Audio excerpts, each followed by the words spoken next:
Breaking news చూస్తున్నాం. Hero Venkatesh కు Nampally court shock ఇచ్చింది.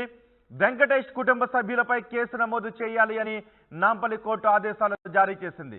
ఫిలిం నగర్ డెక్కన్ కిచెన్ కూల్చివేతపై కేసు నమోదు చేయాలని ఆదేశాలు జారీ చేసింది కోర్టు ఆదేశాలను ధిక్కరించి అక్కడ కూల్చివేతలకు పాల్పడ్డారు అంటూ వెంకటేష్ కుటుంబ సభ్యులపై కేసు నమోదు చేయాల్సిందిగా ఆదేశాలు జారీ చేసింది. కోర్టు ఆదేశాలను ధిక్కరించి కూల్చివేతలకు పాల్పడ్డారు అని నందకుమార్ ఫిర్యాదు చేశారు.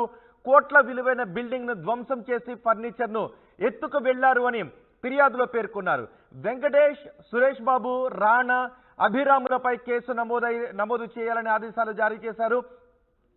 ఐపీసీ సెక్షన్ 448, 452, 380, 506, 120B సెక్షన్ల కింద కేసు నమోదు చేయబోతున్నట్టుగా తెలుస్తోంది.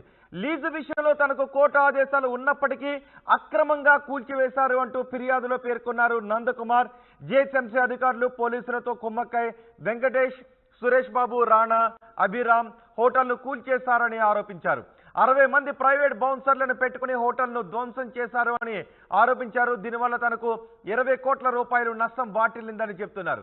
బాధ్యులపై చట్టపరమైన చర్యలు తీసుకోవాలని కోర్టును కోరారు.